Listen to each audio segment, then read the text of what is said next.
Kendari, Sulawesi Tenggara merupakan muara dari beberapa sungai yang melintasi kota Kendari, mulai dari Sungai Wangu, Kambu, dan Angonya, serta beberapa sungai kecil lainnya.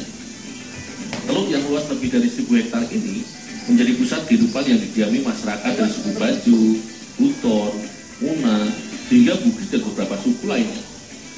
Bersama Pak Faisal yang merupakan nelayan dari Buton yang sudah berpuluh tahun mendiami salah satu sudut Teluk Kendari, aku akan mencari salah satu bahan masakan istimewa yang biasa dinikmati masyarakat pesisir Kendari. Lelemu atau lamun merupakan tanaman berbunga yang telah beradaptasi dalam lingkungan air asin. Tumbuhan dari bangsa Alimatalas ini tumbuh bergerombol dan biasa ditemui di perairan laut dangkal yang hangat kurang dari 3 meter. Lelemu menjadi penghubung daerah ekosistem mangrove dengan kawasan terumbu karang. Di saat air surut, menjadi waktu yang tepat untuk mencari lelemu, karena kita akan lebih mudah melihat dan mencari keberadaan lelemu yang bisa dimasak. Buahnya terdapat di bagian sela daun yang menempel pada dasar perairan. Dengan menggunakan kacamata molo ini, kami harus benar-benar teliti mencari lelemu buruan. Tidak hanya buahnya saja, aku dan Pak Faisal juga mengumpulkan batang dan akar lelemu yang muda.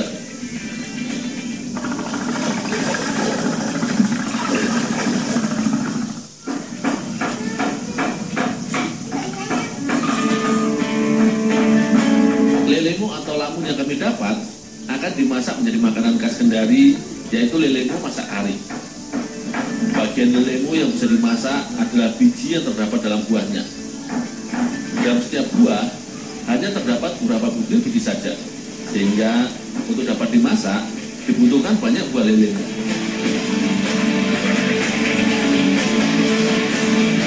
Selain bijinya, kita juga bisa menggunakan bagian akar lamun yang masih muda.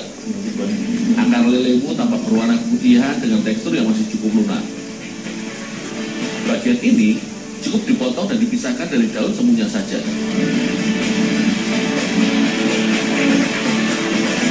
Semua biji dan akar muda lelemu dicuci terlebih dahulu untuk membuang sisa pasir dan kotoran yang menempel.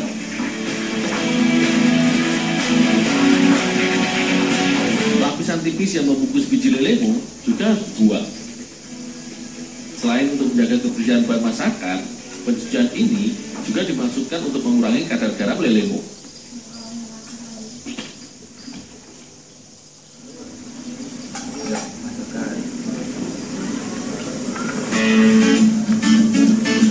Sebelum dimasak dengan bumbu kari, biji serta akar lelemu harus direbus sebentar. Perebusan ini hanya dilakukan untuk mengurangi kadar garam dan lendir pada lelemu, sehingga aman saat dimakan. Merebus biji dan akar lelemu juga dilakukan secara terpisah karena waktu masak akarnya lebih lama dibandingkan biji lelemu yang berukuran sangat kecil.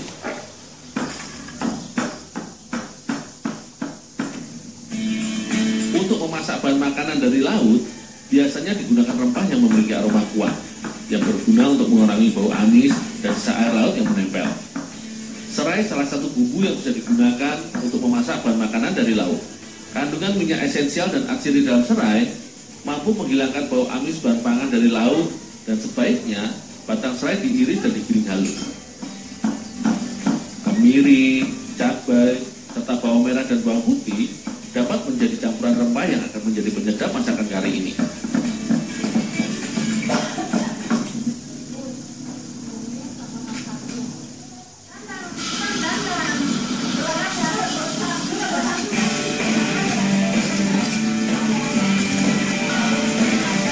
Bumbu halus yang sudah ditumis Inak Nurhaya selanjutnya langsung ditumis hingga harum.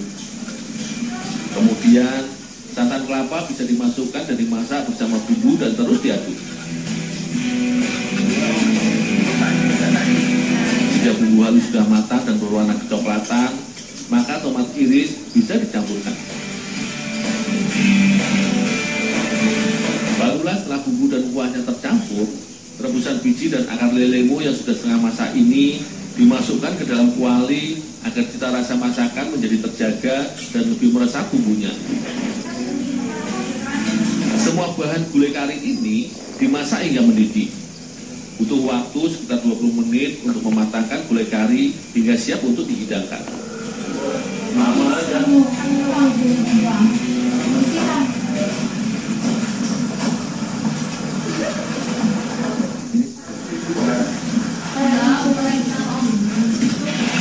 lelemu masak kuah kari jika dinikmati tanpa pendamping rasanya kurang pas. Untuk itu, Ina Muslidah membuat sinonggi. Sinonggi merupakan sagu yang dimasak dengan air mendidih. Sondan merupakan sebutan lain untuk papeda oleh masyarakat Papua. Sagu dimasak dan diaduk cepat agar semua bagian terkena air panas dan menjadi lengket seperti lem.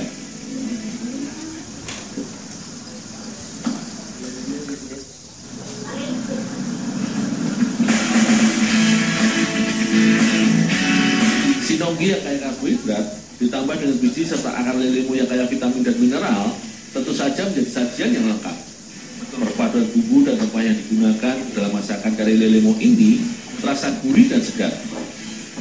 Ternyata ada banyak bahan masakan yang bisa didapat sekitar kita dan diolah menjadi lauk pauk yang enak dan baik bagi kesehatan.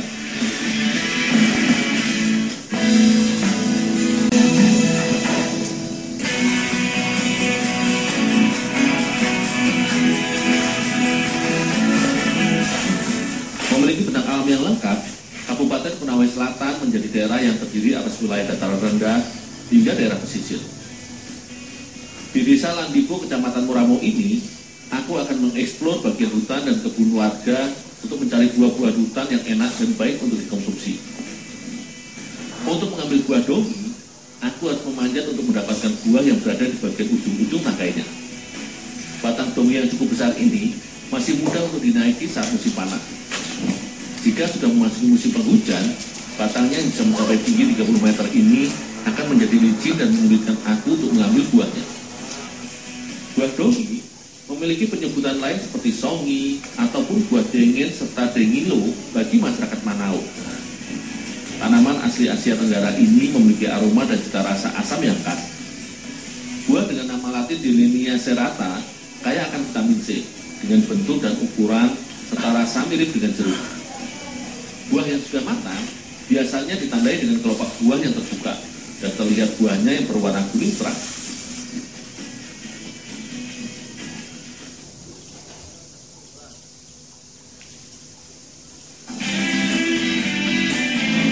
Buah yang sudah aku petik akan dibuat menjadi campuran kue lapis kukus khas Tolaki. Yang diambil adalah bagian dari buahnya yang berwarna kuning terang. Untuk mendapatkan bagian buahnya, aku harus mengupas kulit kelopak buahnya. Barulah kemudian buah dongi bisa didapat.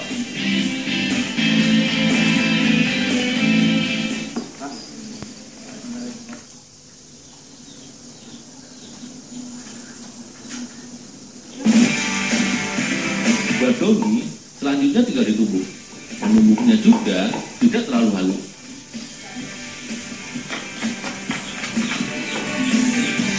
Sebagian buah dongi halus ini akan diperas untuk diambil sarinya, sementara sebagian lagi akan dicampur utuh ke dalam adonan.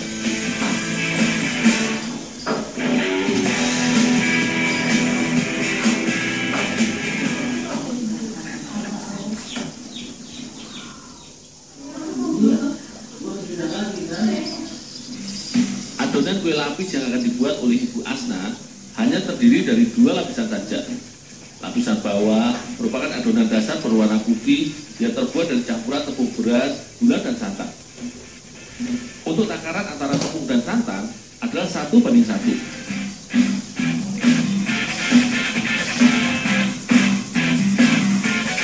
Sementara gula yang digunakan menyesuaikan dengan banyaknya adonan dan tingkat kemanisan yang diinginkan.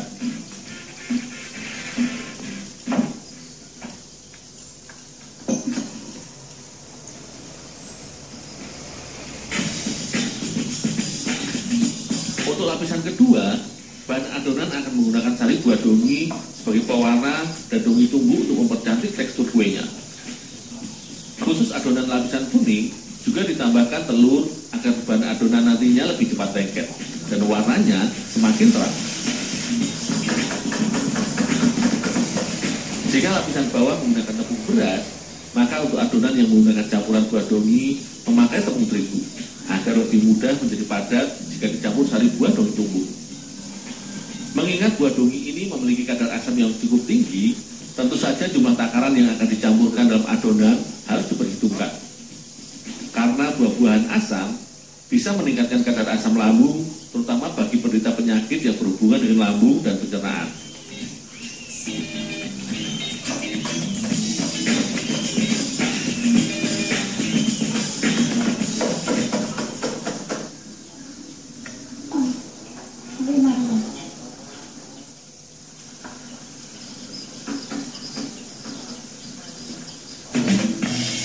Jika air kukusan sudah mendidih, adonan putih bisa dimasukkan ke dalam cetakan hingga menutupi setengah bagian loyang.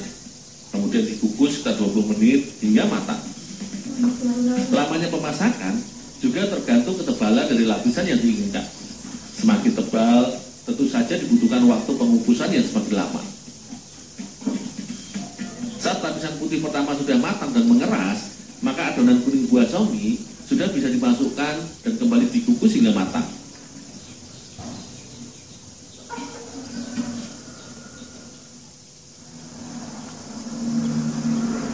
Inilah kue lapis kukus dari buah dongi khas Kolaki, Konawe Selatan. Sari dan halusan buah dongi yang berwarna kuning cerah membuat warna kue ini menjadi semakin cantik. Rasa segar asam buah dongi juga memberi rasa dan aroma berbeda pada panganan tradisional ini dibandingkan kue lapis pada umumnya yang bercita rasa manis. Dengan mencampurkan halusan buahnya, aku masih bisa merasakan tekstur buah pada lapisan kue yang berwarna kuning ini. Sajian kue basah seperti kue lapis dongi ini biasa hadir dalam beragam acara hajatan masyarakat. Masak tadi?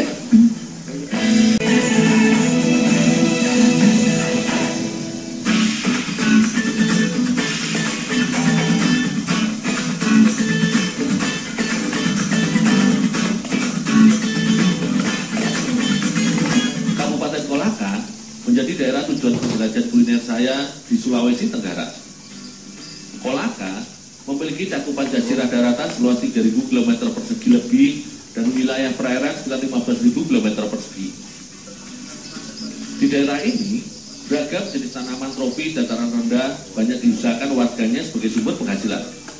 Salah satunya adalah Theobroma kakao atau biasa dikenal dengan coklat. UKM Surya Mandiri yang berada di kawasan Porosmolo, Kota Kolaka ini menjadi salah satu UKM yang memanfaatkan coklat sebagai bahan pembuat makanan di usaha rumahannya. Di sini, kakao dibuat menjadi campuran pembuat dodol coklat. Tentu saja dibutuhkan coklat bubuk sebagai bahan campuran bahan pembuat dodol coklatnya. Biji kakao merupakan bahan utama pembuat bubuk kakao yang biasa digunakan dalam pembuatan kue, susu, es krim, dan beragam makanan ringan lainnya.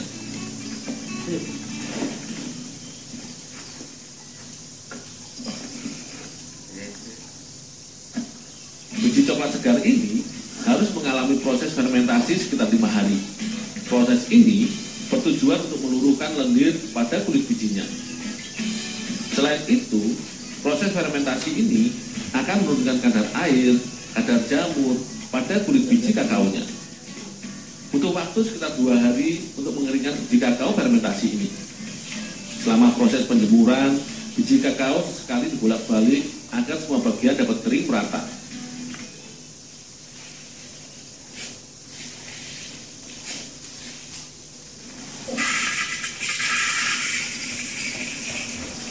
Selain dijemur, salah satu metode untuk memastikan biji kakao sudah benar-benar kering adalah dengan menyangrainya. Pemasakan dengan cara ini juga membantu proses pematangan biji kakao untuk membunuh jamur dan bakteri sisa fermentasi. Dengan api besar, hanya butuh waktu sekitar 10 menit saja untuk membuat biji kakao matang dan berubah warna menjadi lebih gelap.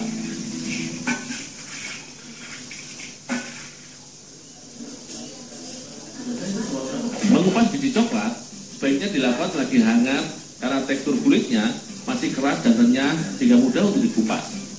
Jika sudah dingin, tentu saja kulit arinya akan mengeras. Sebagai bahan makanan yang biasa dikonsumsi masyarakat Indonesia, setiap 100 gram coklat mengandung energi sebesar 472 kilokalori, 2 gram protein, serta 2,8 mg zat besi. Menurut penelitian, coklat kaya akan zat flavonoid yang dapat berfungsi sebagai antioksidan. Mengkonsumsi coklat sebaiknya pada pagi hari, karena kandungan teobrominnya dapat menghasilkan hormon serotonin yang akan membuat perasaan senang, sehingga bisa membuat lebih bersemangat mengawali aktivitas sehari-hari. Tentu saja, mengkonsumsinya tidak terlalu banyak, cukup 1 on sehari.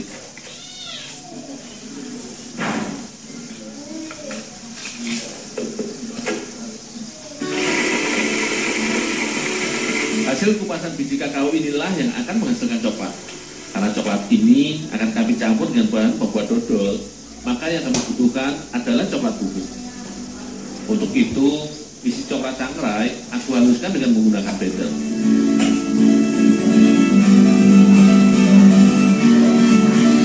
Adonan dodol coklat terbuat dari campuran tepung beras ketan dengan gula pasir, serta santan masak dan gula merah cair, garam, vanili, serta bubuk agar-agar, serta susu kental manis turut menjadi bahan adonan dodol unik ini. Tidak seperti proses pemasakan dodol yang pernah aku buat sebelumnya. Pencampuran semua bahan pembuat dodol coklat ini dilakukan sebelum semua bahan masuk ke kuali. Ini dimaksudkan untuk memastikan semua bahan tercampur merata sehingga dapat menghindari gosong atau hangusnya bahan saat dimasak dengan api besar.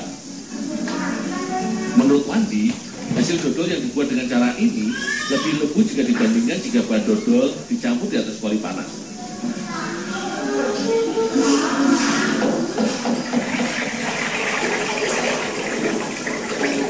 Bahan adonan sekitar 5 liter tepung beras ketan ini akan dimasak dengan api besar selama hampir 3 jam. Selama proses pemasakan, adonan harus diaduk terus-menerus. Setelah 10 menit diaduk, campuran bahan ini akan segera mengental. Selain untuk memastikan agar semua bahan matang merata, pengadukan juga dimaksudkan agar bagian bahan yang berada di dasar kuali tidak hangus. Ini sangat butuh tenaga ekstra. Itulah kenapa proses pengadukan dodol pada umumnya dikerjakan lelaki. Oh, ya bang.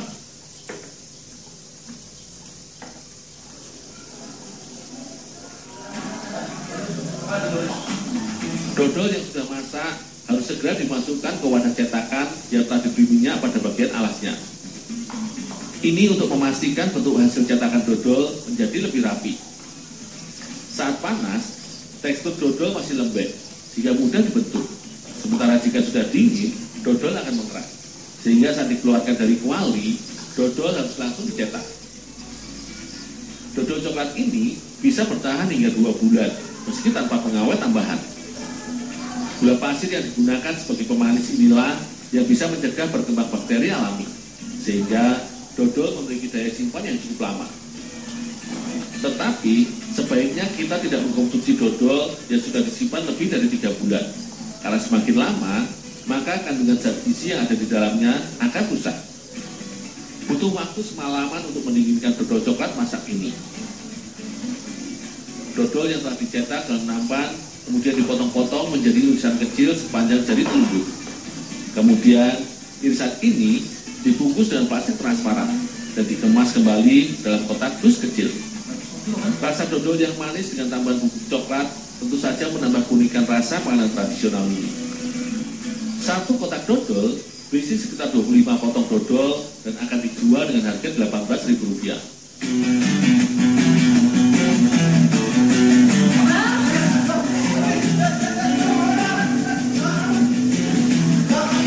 Hari ini ternyata sangat istimewa. Hari ini juga bertepatan dengan hari ulang tahun Transmedia. Keluarga Pak Sarifudin dan warga Kolaka memberiku kejutan yang luar biasa.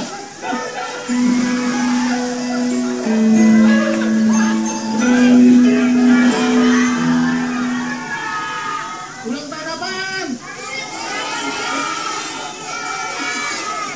Oh, ulang tahun Transmedia ke-14. Oh, makasih ya, makasih. Meski basah-basah dan dilempar masuk kolam, Kemudian diadai ulang tahun dari dodol coklat membuat aku sangat bahagia. Mas Gubernur, ini persembahan dari kami masyarakat Kabupaten Kolaka buat Transmedia yang ke-14. Oh, ini ulang tahunnya? Iya. Oh, terima kasih. Iya. Banyak bagus. Saya tiup ya. Iya. 1, 2, 3.